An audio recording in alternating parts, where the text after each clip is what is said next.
But I guess this will bring us to our topic of Batman the Animated Series, our rewatch of that. And I have had 2 episodes for you guys since Yes. yeah, we wanted to go into WandaVision. But first up is It's Never Too Late. And if anyone's pondering, we're doing the order in which the episodes aired originally. So yeah, if anyone is also watching with us, please check that. So yeah, this episode, first appearance of Rupert Thorne, who becomes a big player in the series. You know, he's in like a multiple episodes, pretty much. And yeah, it's like finally seeing him here. He's like one of the big bads, like Roland Daggett, also is a big presence in the series. And this episode, it wasn't really a Batman episode. It was basically like focusing on the gangsters of the Batman universe. And you know, I was pretty interested in this because it gives them a lot of nuance too. Like they're not just like black and white. You know, I'm not sure if you guys. There's like a YouTube clip where there's like when Batman like encounters this like henchman in one of the movies, and he sees Batman like investigating something, opens the door, sees Batman there, looks at him for a second. Batman just does the glare, and then he quickly closes it. Another henchman asks him, like, "Oh, hey, what'd you see?" He's like, "Nothing." Just keeps walking. So That's I believe that's Mask of the Phantasm from yeah. It's one of the films, but yeah, I don't know. I always liked how they portrayed a lot of the henchmen, a lot of the like number twos in this series. Well, that was the one thing that they kind of did wrong inside Batman '89 was the fact that you had all these like big like superheroes like super villains. Some of them weren't the best. I mean, you had like Eggman and stuff like that. Whoa. Eggman is excellent. Okay, calm down. Oh, speaking of which, Burt Ward actually makes he talks about it in the episode where Eggman captures Robin, and apparently Adam West kept fumbling his line when he kept walking in, and it's a scene where the Eggman is just cracking eggs on Burt Ward's head, and he goes, at a certain point, I thought Adam West was doing it on purpose because he kept walking in, and he's supposed to be throwing eggs at him, and it's cracking on his face. Yeah. And then he would go, "Oh, I fumbled that line. Let me go do it again. I almost get the feeling that Eggman came out of, they went to Vincent Price and they're like, "We want you to play a villain." He's like, "I'll only do it if I get to play Eggman." And they're gonna be like, "There is no egg." And wait, it's Vincent Price. Go right, Eggman. Go right. There will be now. There is now. Yeah. But that was the thing, though, is that like you always had these like really kind of interesting villains, some not as much, but the goons you never heard from. Never. We're just super disposable, which I think this is once again, like we talked last time, they did a really great job on getting these smaller villains or even goons and just kind of giving them a story and going, "Oh yeah, this is what they did today." Not to take us on another side tangent, but if you've ever listened to the Thrilling Adventure Hour, they have one of their old-timey radio plays is called Captain Laserbeam. And it's like an old radio in the Batman 69 series, 68, whatever it is. Yeah. And there's this one reoccurring henchman who works for every henchman. And in one episode, he starts going, "You know, I worked for this guy and this guy and this guy, and they all got caught. And sometimes you got to ask yourself, is it me?" It's true. Yeah. I love in DC or Marvel, whenever they just like give a spotlight on the henchmen, it's just like in Iron Man 3, he's like, "You know what? I don't even like these people. They're fucking weird." Just walks off. I don't like these people. They're weird. Well, the ultimate take on that is if you ever read Invisibles by Grant Morrison, where early in the series, the Invisibles kill one of the evil henchmen. And like 30 issues later, it's a flashback to that random guy who was in 2 panels, his life leading up to him being killed. And it puts it all in perspective. And the whole point of Invisibles is we're fighting a war we don't need to be fighting. Both sides are generally the opposite of the same coins. We don't need to do this. But that's the issue that brings it all home. It's like, here's a guy who had a life, he had a wife, he had kids. He took this job literally because he couldn't find another job and he needed to provide for them. Yeah. And then it's like, it's the clerk's argument about the contractors on the Death Star, right? Yeah. Like they're just trying to feed their family. And this anarchist comes in and shoots him in the head, Well, I mean, they were working on like a Battlestar station that could like destroy whole planets. Every contractor knows that you got to pick your job correctly. Yeah, exactly. Yeah. Well, I'm not saying there's not another side. I'm just saying that's kind of the, the issue. Yeah, all stormtroopers don't know how to install a toilet. Yeah, if they were civilians. Yeah, like for my contracts, I'm like, I'm not going to work for like, something like the Daily Wire or something like some garbage place like that, Got to be ethical about your, where you choose as a contractor. No, absolutely. I would agree with that, but it does bring home that point that not everybody on the other side has the same motivation. Yes, that is true. That is true. True. But I don't know. For this episode, it reminded me a lot of because it is Batman. It is this series is inspired by a lot of like noir, particularly a lot of like 30s and 40s movies. And if you look at like all the backdrops of the city, like it's weirdly both in the 90s and then also in the 40s. But this reminded me of a lot of old movies. So like Scarface, Public Enemy, The Public Enemy, I think it's called, and It's a Wonderful Life for some reason. Well, I think the way they described it, especially the noir of the actual television show, is that it wasn't that it was in the 90s or in the 40s. They were trying to mix both of them. So that way the show was kind of timeless. You could say, oh yeah, there are kind of like retro 1950s cars, but they have laser guns, or they have they have like big blimps that like fly around the city and everything like that, which don't exist apparently. Police blimps, if no one knows, they're not a thing. So, no. Yeah. Even though it'd be really hard to do those high-speed chases in LA with the blimp. Yeah, can you imagine the OJ chase with a blimp? That one could have kept up with the OJ chase. He was going slow. Oh, okay. That's true. What was he going, like 20 miles an hour? Yeah. It's the guys who are hitting 100 that are gonna dust the blimp. That's true. See, yeah. The nightmare thing is if somebody tried to shoot the blimp, then we got a problem. Yeah. I really believe the police blimp just became a thing so that the cops could have like coffee while they're like, look, that's it's kind of the only reason. It's like the worst. It's like the worst position. I don't know who the fuck. What did they do? Yeah.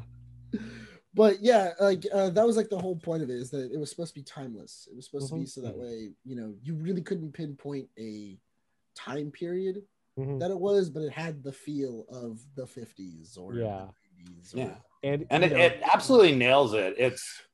It's less of a city and a setting and more of a mood. Yeah, exactly. Yes. Like, and then it also has the kind of the backdrop for a lot of like DC comics of the red skies. I'm not sure if there's a couple episodes where you see red skies, even though it's not a crisis. It's not a crisis. They're just like they just like the aesthetic of it. It's like the hardcore superheroes are battling a crisis. Batman take down this mob boss. Yeah, exactly. Red skies mean. What was the Rob? What's the reason for the red skies being red? Like it's just. I think it's the bleed between the multiverses is kind of coming through. I think that was it. That was the explanation last time. Oh, okay. That's the bullshitium that they came up with on why it's red. That's we bought Wildstorm. The Authority had the bleed. Let's use the bleed. We'll say it's between the multiverses. Bam. Yeah, there you go. They're gonna change it again too. So. Oh, of course, yeah, of course. That's what always happens. But yeah. But with hyper time, you can change it, so we're okay. Yeah, but for this episode, it was also interesting seeing Batman just like a supporting character in his own little series too. Like he's basically kind of, I guess, Clarence, like It's a Wonderful Life. He's just kind of like this darker guardian angel almost. right? So that was interesting. And yeah, I don't know, the fact that it's also like it's kind of a PSA, but it's not like too over the head either. It's like just enough touch to, you know, show you that being in a life of crime is bad, you know, like being on excessive drugs is bad. And like kids don't do that, but Batman's not gonna like talk to you and say, you know, hey, was it like the more you know, like at the end of G.I. Joe? Yeah. You know, he'll just like show you the facts. I think we actually talked about that last week, right? Like the moral wasn't beat over your head. Yeah. They did have the mom use the closest thing to he learned it by watching you. Yeah. The mom kind of does use that line, but it's it's pretty good. It doesn't, you know, go into too many details. You see the results of what happens, you know, when you abuse drugs, and they went with it, and that, wasn't even the main plot of the storyline, but because that's like the B plot too with the kid. And it wasn't even what convinces him, right? He sees his kid, then he still tries to kill Batman. Catholic guilt was the real hero in this one. There you go. The priest. It's true. Know, like, it's true. You know, he's like forcing a confession out of him. He's like, I know you sinned. It's like, give me that confession. It's very true. Know? So I thought this was a pretty good episode. It reminded me a lot of I think Denny O'Neil sort of tales as well, that sort of era. Green Arrow, with Speedy. And you find out his ward is doing drugs. The Junkie, the famous cover. Oh God, And then you see Green Lantern, and he's just like, "This doesn't involve me. You guys deal with it." I think it's like black. Looks like on that cover. On that cover, it looks like, "Oh no, you're doing drugs." And Green Lantern's like, "Oh shit, I walked in on a bad time." Oh man, Green Arrow's like, "Oh, I forgot, I had a dinner reservation." in that comic, doesn't he just like basically drops him off like in front of Black Canary's house? It's like, hey, He's like, hey babe, can you take care of him? No one's gonna beat the illness out of you except for Black Canary and Black Cat. Yeah. Well, when you read that Green Lantern, Green Arrow run, it's really about, you know, Green Arrow trying to show Green Lantern what's really going on. You're this cosmic policeman. Here's what's going on in your streets. But this is the turnaround where it's, hey, also look what's happening in your own home. Yeah. Right? Like, before you start throwing some stones. It wasn't even that though. It was, be concerned about the world, but also take care of your family. Yeah. Right? Yeah. Don't lose that through everything. And not to get kind of serious, but like, that's been my attitude during like the whole pandemic quarantine, right? Like, one of the reasons I haven't had that mental breakdown is because I know how to shut off what's going on outside my door and just be like, hey, my family's doing cool. Yeah, everything out there sucks right now. But I can't complain too much because, hey, my family's doing good. Let's cherish that, spend time with them, blah, blah, blah. Yeah, absolutely. Yeah, exactly. Yeah, I was just going to say, you know, just that series is Green Arrow, Green Lantern. Yeah, everyone should read that one because that's brilliant. Because, just, you know, the progressive kind of identity of Green Arrow gets established. And I wouldn't say like Hal Jordan's like aloof, but, you know, he's just kind of like off in space. You know, it's not until like Hawkman starts like lecturing down, talking about Reaganomics, that Green Arrow gets really mad.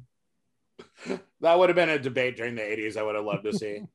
Yeah, Hawkman voted for Reagan, totally. Yeah.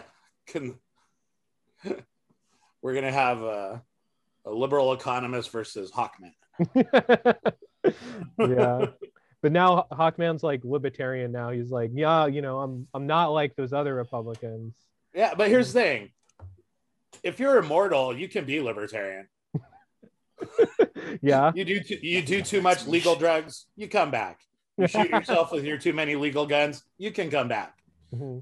I have no issues with libertarians who are also immortal. I get it. There you go. Yeah. Yeah, just the ones that are like, oh yeah, I don't like both sides, but still like cater towards Trump. Those are like, those are the worst, because they're conservative, and they just need to say that they're conservative. Exactly. But yeah, no, this was a great episode. That leads us to Joker's favor, which is real quick, I just want to point out, Yes. I told you this before we started recording. Yeah. I believe all organized crime movies, no matter what time they're sent, the henchmen must carry Tommy guns. Yeah, they have Tommy guns in the anime. I don't care. I don't care what year. Scarface, Tommy guns, modern organized crime, Tommy guns. Just we need to. Yeah. Well, I think also it's really interesting though, because I know that when I was watching the documentary, they said that they gave them Tommy guns because it would be hard for kids to imitate them at home. to imitate, so like to find a Tommy gun. Yeah, like how where do I find a thing that looks like a Tommy gun in my Okay, take your speak and spell. Attach it underneath your toy gun. You got the circle there. I'm just saying, kids are creative. I'm just saying, I use Legos. Yeah. It took me probably like 45 minutes, but I did it. But yeah, you can't imitate that. What was it like for the Fantastic Four series in the 80s? They had to replace the Human Torch with Herbie. Yep. Because they thought kids were going to imitate lighting themselves on fire, which never happened. Well, I mean, yeah, we know of. That you know of, yeah. We know of. If we set ourselves on fire, it wasn't because we were being the Human Torch. That's all I'll say. Yeah. That's all I can say according to the court documents. There you go. But yeah, Joker's favor. That's the first episode where chronologically the Joker appears. I think maybe like the first produced was like the Christmas one, but this is the first time we as fans heard Mark Hamill as Joker, and I really love his Joker. It's one of my favorite performances of him, and then just the iterations of the Joker, because his Joker, like I'm trying to think of like the versions before this. We have like Cesar Romero, who's like, I love Cesar Romero, the fact that like he didn't want to shave off his mustache, so they just put the makeup over it. Brilliant. It's the Joker from like Super Friends, which I don't really remember, and then Jack Nicholson. Well, and I guess my hot take is that I don't know, the Nicholson Joker, it's good for the movie, but I really disagree with the origin, that version of the origin for Joker, where, he's like already kind of evil and warped, and then he gets even more evil. So, but yeah, Hamill's version is like it's funny, it's lively, it's all, it's sinister as well. He has like such a dark side to him. For that character, and I don't know what like comic that you could think of that's like similar a lot. Maybe like the Joker from like Death in the Family. He just like trolls Batman. I'm not sure if you guys remember in Death in the Family when him and like Bruce Wayne meet in the United Nations and they just stare at each other, and then Joker, and you get the impression that he knows that he is, but Joker just laughs because, again, Joker doesn't care that he's Bruce Wayne, even though he probably knows in most iterations. But yeah, what are your thoughts on the Hamill Joker, guys? My biggest thing is I would have loved to like even like kind of see a clip of Tim Curry's Joker. Yeah, we were talking about that. Just because, just to kind of see what Tim Curry did, and also just to kind of see what his take was.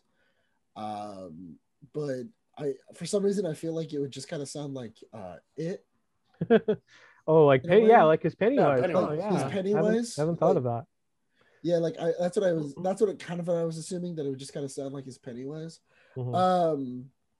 But for Mark Hamill's Joker, I know that Mark Hamill even said, he goes on the casting sheet, it specifically says, do not think Jack Nicholson.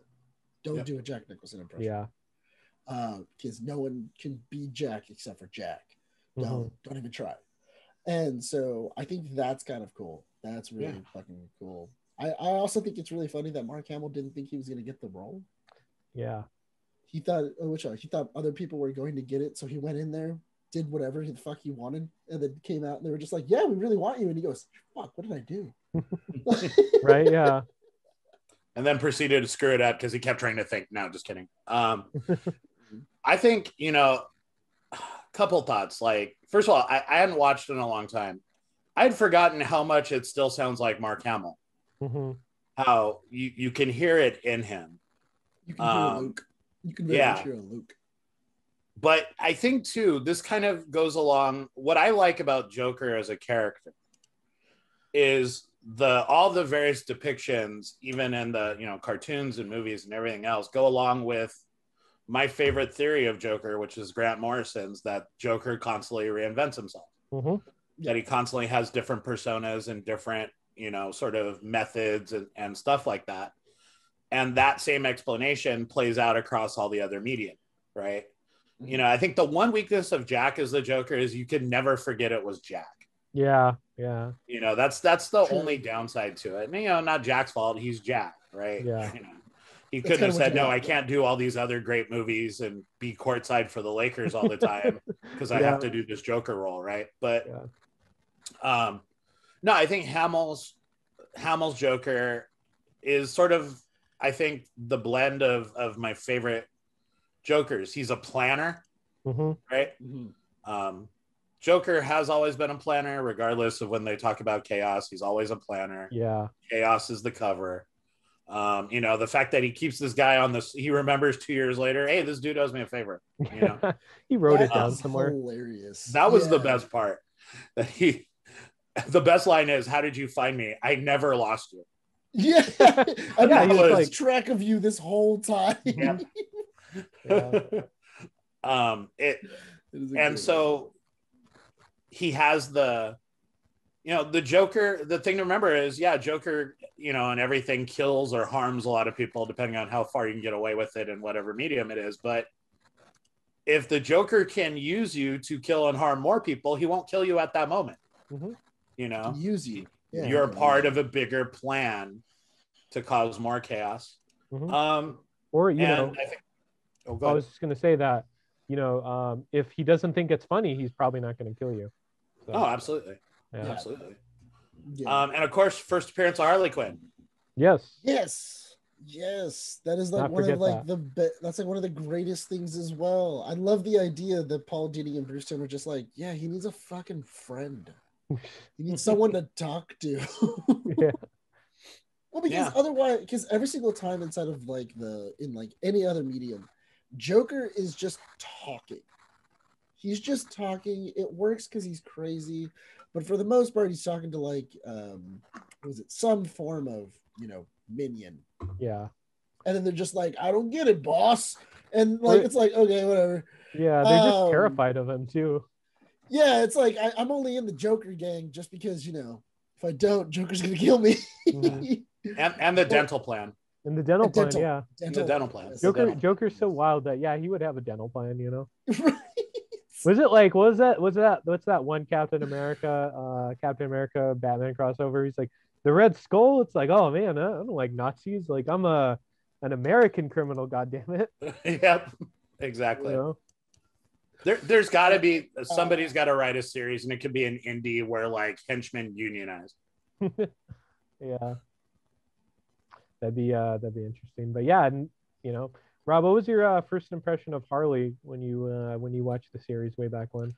Well, the thing you got to remember, because they don't go into her backstory, it's the first appearance of the Joker. You don't know if she's going to be a major character. So my first impression was like, okay, she's cool, but I didn't think we were going to see her again as a main character. I didn't know we were going to go in to her backstory. Mm-hmm. To me, it was just kind of like you said, Joker needed somebody to talk to. Yeah. And let's have a henchman who's a little different than the other henchmen to sit there and bounce ideas off of and throw things at her. And so, Harley's role doesn't really get, you don't know she's important until later. Yeah, absolutely. Exactly. She could have been a one-off character. She's Urkel. They put Urkel on once, and then he was on every week, and now Urkel is part of the Suicide Squad. You could have had that. But she was like one of the 90s mainstays. But and then too, this episode just seeing Joker's just this whole mindset. You get in one episode just that whole you know, the fact that this guy like kind of jokers him, you know, and then like pulls the whole plan apart, you know, that's brilliant too. That's how, you know, that's how this Joker rolls. So yeah, I thought it was a pretty good episode. Yeah, I feel like this Joker is one of those, is also the same kind of thing where it's like, I don't know what he's going to do. Like, yes, Joker has a plan, more or less. Yeah, but more or less. He very much is a wild card. Yeah. He very much is a wild card. And I think that's a very interesting take on the Joker. But yeah, like if you were to compare like all the Jokers that have been, I think it's probably what, Hamill, then what is it? Then Heath Ledger, and then Joaquin Phoenix. Probably like if you were to go like your top 3 of like the 6 that have been done. Yeah, he would be up there for sure. Yeah, like I think Ledger's is still my favorite.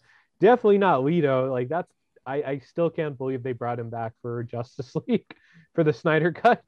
You know, he's like next week. Next week. Yeah, the one thing Zack Snyder was like, you know what, I need the Leto Joker. Like that's gonna do it. That's gonna make this movie brilliant. You know what fixes it? Just take away his tattoos. That's it. So they kind of did, but then you know, like he still says like kind of cringe lines in that trailer. Like, what does he say? We live in a society. You know. Yeah, I don't fucking know. Yeah, we'll see in like 2 weeks, or not see, because I don't think Rob, you're not going to see it. Look, if I want a Mystery Science Theater 3000 something, I'll watch it. Okay. If my blood pressure dips below normal healthy levels, I'll watch it. Yeah. Probably not though. See, I was thinking about making a drinking game out of it, seeing as we've already seen at least 2 hours of it. Yeah. And just going, all right, cool. Every single time this happens, let's just drink. Yeah. And eventually it'll get good like Batman and Robin. Mm-hmm. Yeah, exactly. just make it a good 4 to 5 hour Batman and Robin. Yeah. I'm not sure if you can drink for 4 or 5 hours continuously, but I'm going to try. Yeah. That is, to be honest, that is the first time I've actually seriously considered watching it. There you go. Yeah, just make a drinking game. Like I think we made a drinking game out of Amazing Spider-Man when that came out, the second one. Nick, if you remember, that's yeah, that was bad. Yeah, it was a terrible movie. But yeah, Batman the Animated Series. Yeah, these 2 episodes were pretty good. We're gonna keep watching the series as these episodes come out. It's gonna be a cool rewatch. So keep listening and keep watching with us.